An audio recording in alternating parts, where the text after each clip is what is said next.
Reg, ons is by vraag 8, nog steeds 'n diferensiasievraag, maar meer spesifiek praktiese toepassing.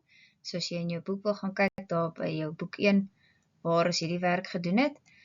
Nou, hierdie eksamen wat ek na kyk, die senior sertifikaat eksamen, het hulle vir jou hierdie tipe som gegee. Meestal van die tyd gee hulle vir jou 'n som soos byvoorbeeld 'n blikkie, en die blikkie olie, of blikkie koeldrank, of blikkie brandstof, of parafin, of wat ook al, se oppervlakte en volumes is dit en dit, en dan moet jy van dit af werk. So hulle kan vir jou of die fisiese vorm gee, of hulle kan nou vir jou 'n storie vertel soos hierdie. Dis eintlik baie maklik as jy kan insien wat hier bedoel word. So, as ons kyk na hierdie tipe som, sê hulle vir ons, as ek die vraag mag lees, die grafiek hieronder toon die funksie, nou gee hulle vir jou die funksie, dit is 'n parabool, hulle gee net 'n stukkie van hom, want omdat dit 'n praktiese toepassing is, gaan ons mos nie 'n negatiewe tyd in werk nie, so dis hoekom die x-as net by 0 begin. So, hulle gee vir jou die funksie waar PT die banddruk in kPa teen tyd in sekondes voorstel. So, imagine gou vir jouself enige banddruk van 'n, kom ons vat 'n tyre van 'n bakkie. En die banddruk kan jy sien het so klein bietjie gestyg en daar 'n maksimum bereik en toe weer gedaal. So hulle is definitief besig of om hierdie ding op te pomp of af te blaas, of hier's 'n slow puncher, so jy is nou besig om jou 120 km/h te ry en die band raak al hoe warmer en dan ry jy dalk deur 'n spyker of 'n skerp voorwerp wat hom toe nou of dan nou sny of dan nou slow puncher veroorsaak en dan daal die banddruk oor 'n sekere tydperk. So dit is wat dit voorstel. Maar wat jy eintlik net in belang moet stel is, wat is die funksie wat ek jou gee? So as dit die funksie is en hulle vra vir my en vir jou skryf die aanvanklike banddruk neer, aanvanklike beteken begin. So die begin, hulle wil weet wat was die banddruk daar. Nou as jy 'n bietjie kan insien wat hierdie grafiek voorstel, dis mos nou jou y-as en dis mos nou jou x-as, né? Nou daai punt daar noem ons mos nou die y-afsnit en ek het vir julle geleer in vraag 4 dat daai agterste term altyd jou y-afsnit is. So dis hoekom hy ook net 1 punt tel. Jy gaan letterlik vir my skryf 291 kPa, want dit is die aanvanklike, die begin van die banddruk gewees. So ja, jy moet nogal insig hê, maar weer eens, jy kyk wat die puntetoekenning is. Moenie 100 skryf nie, 100 is hier aan die onderkant. Die aanvanklike beteken begin. Waar begin ons? In enige grafiek begin aan die linkerkant en jy lees hom dwars deur na die regterkant toe. So hierso is nultyd, hier is die begintyd en hierdie is natuurlik, ek weet nie hoeveel sekondes of wat ook al dit verder is nie. Ek weet ons werk hier met sekondes, maar ons weet nie hoeveel dit is nie, nee. Ok, so 1 puntjie lekker maklik. Reg. So nou vra hulle vir ons hierso die woord maksimum. Nou jy kan maar weet hier by vraag 8, as hulle praat van maksimum of minimum, dan beteken dit eintlik, jy moet jou funksie diferensieer. So daai reël toepas van maal voor minus 1.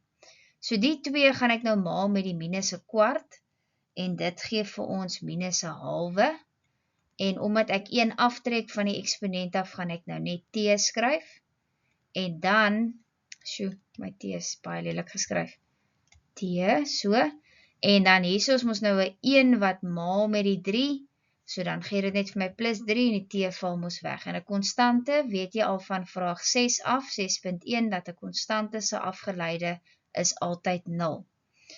Nou dat jy dit gedoen het, nou omdat die maksimum daar is, en die maksimum is mos nou, dat ek hom net traai beter teken, die maksimum is mos nou op 'n draaipunt, en 'n draaipunt se gradiënt is mos 0. So soos ek vir jou by vraag 7 gesê het, dat as jy draaipunte uitwerk, stel jy dit altyd gelyk aan 0. Nou presies dieselfde doen jy hier. dit is 'n maksimum, dis 'n draaipunt, dis waar die gradiënt 0 is. So jy gaan dan sê 0 is gelyk aan 'n halwe t plus 3, en ek gaan sommer nou die halwe t oorvat, want ek wil die t uitwerk. Want hulle wil die maksimum banddruk hê. So om eers die banddruk te kry, moet ek eers die tyd kry, wat is die maksimum sekondes. So ek gaan nou basies nou vir jou eers die t bereken, ons gaan hom uitwerk. En as ons hom het, dan kan ons natuurlik uitvind wat die KPA was op daai spesifieke tydstip. So die half gaan oor, die minus half gaan oor, dan raak dit net 'n half. En dan asseblief mense, die half maal met die t, so die inverse van dit is gedeel deur. En as jy dit klaar deel, dan kry jy t 6. Maar onthou nou, t staan vir sekondes. So op 6 sekondes het die banddruk sy maksimum bereik. So dit beteken, ek gaan terug na die oorspronklike toe, die oorspronklike PT, en vervang nou net 6 in. So dan sê ons minus 'n kwart, hakie 6 kwadraat, plus 3 hakie 6, en dan plus 291, en dit gaan vir jou dan gee die banddruk by 6 sekondes. En dit het uitgewerk op 300 kPa. So dis basies 3 bar. Wat heel gesond is vir 'n antwoord, want lorries en daai tipe ouens se banddruk is in 'n geval, ek glo 'n bietjie meer as dit. So dis nie abnormaal om 300 kPa te hê nie. Goed. So dit was nou 8.2 gewees, die maksimum. Reg. Nou die laaste vraagetjie vra, wanneer in sekondes sal die banddruk 100 wees? So nou kom die 100 ter sprake. Nou kom dit ter sprake dat hulle vra, wat is die tyd op daai oomblik? So as ek die 100 klaar het wat my KPA is, dan beteken dit, daai PT in die vergelyking kan ek vervang met 100. Want ek wil weet, as my y-waarde 100 is, wat is my x-waarde daar? Of dan nou my tyd, nee. So ek gaan dan sê, 100 is gelyk aan minus 'n kwart t tot die mag 2 plus 3t plus 291. So al wat jy dan nou moet doen is, jy moet nou basies vir t oplos, want jy gaan mos nou 2 moontlike antwoorde kry vir hierdie ene, nee. Want nou regte, om jou 'n idee te gee, ek het ons toe ek die vraag begin het ek vir jou gesê, dis 'n parabool, maar ons gaan net by 0 begin, want tydsgewys, ons kan nie in die negatiewe gaan nie, maar sê nou maar, ons het nou nie met tyd gewerk nie, en ek sal hom nou verder aangeteken het.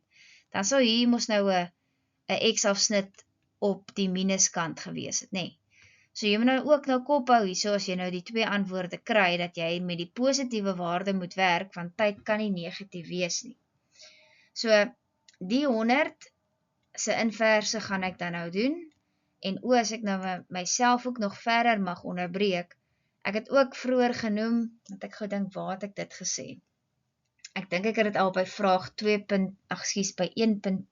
1.1.2 al vir jou gesê.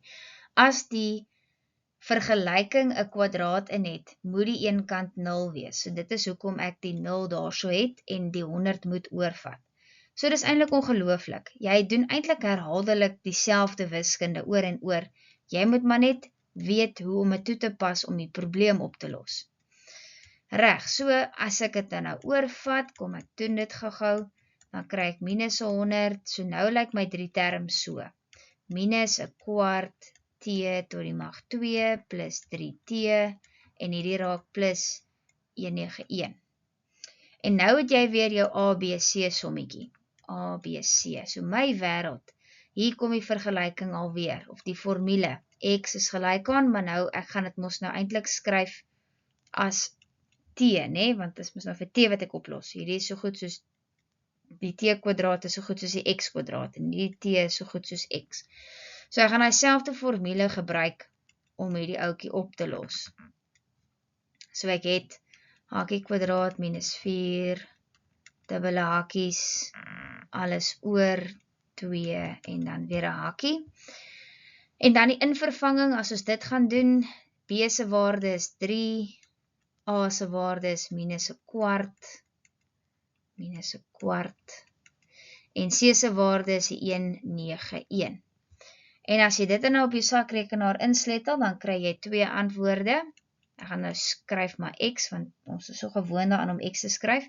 Eerste antwoord gee 34,28 en die ander antwoord gee X is gelyk aan minus 22,28. So ek het jou vertel van die moontlike negatiewe antwoord wat jy gaan kry, daar is hy, maar ons werk nie met die negatiewe as ons met tyd werk nie. So jy gaan dan net sê, dis nie gelyk aan die minus 22,28 nie, so dit wil sê, jou tyd is 34,28 sekondes, en as ek teruggaan na die vraag toe, die vraag spesifiek gevra, wanneer in sekondes sal die banddruk 100 kPa wees, en dit is wanneer. So uiteindelik het ons nou hierdie X bereken, dat dit 34,28 sekondes was. So ek sal definitief nogal sê, die band is gesny, want 34 sekondes, dit is minder as 'n minuut, is net so bietjie meer as 'n halwe minuut, het die band se banddruk met byna 2 bar gesak, of 200 kPa, so dis as 'n mens nou die praktiese deel hiervan kan insien. Maar goed, met vir 4 punte, daar het jy hom nou beantwoord. En dit is ook die einde van vraag 8. Vraag 8 is gewoonlik glad nie lank nie, hy is baie lekker kort, so probeer jou bes, jy gaan nog altyd differentieer, jy gaan nog altyd gelyk aan 0 stel. Jy kan nie 'n fout maak om vraag 8 te tackle nie, want dit is baie meer in jou lyn vir 'n tegniese kind in elk geval.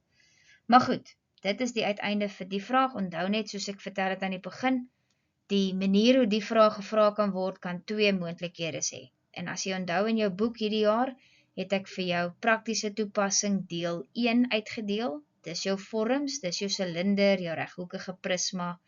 Dit is vorms, waar hulle hierdie selfde tipe vraag vra, en dan praktiese toepassing deel 2 is nou juist typies waarna hulle hiernatoe verwys. Soos in hierdie eksamenvraag. So berei jouself voor vir albei van hulle.